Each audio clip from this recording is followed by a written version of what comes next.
marriage is a real blessing and benefit to growth in holiness and growth in virtue. You can't tuck your weaknesses away where no one can see them. They have to come out, and they are going to affect your life and the people you love the most. You can't let your weakness hurt them. You love them too much for that. I met Alexis.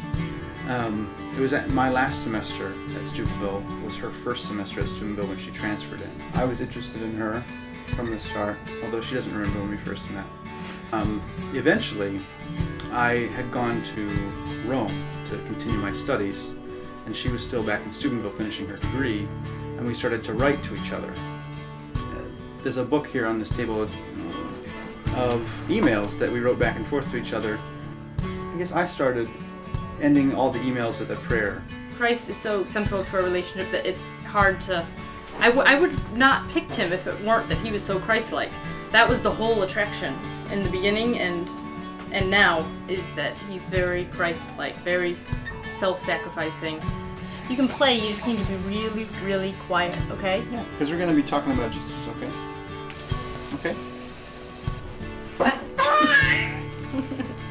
Be talking out loud. Is this thing going to be too loud? And get He never sits this still, so it's funny to me to even have him sitting here. It's like, he'll play praise and worship music, and with all the kids. I mean, the kids are just jumping around, jumping on top of the furniture and singing, and they've got their little shakers, their little drums. And one shy little 3-year-old who was over at our house was sort of standing and watching.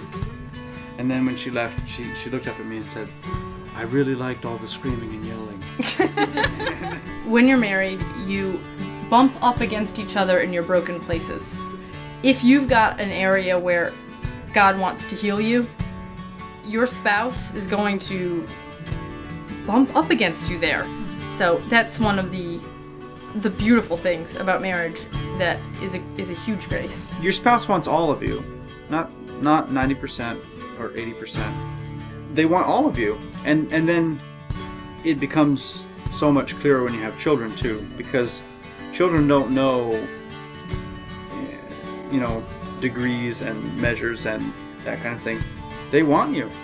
Selfishness is literally not an option. It's just dragged right out of you. It is. It's great to be able to give to our kids the foundation in the faith, and it doesn't always work perfectly, but the common commitment to Christ makes that all the easier, because everyone recognizes this is important. It's got to happen.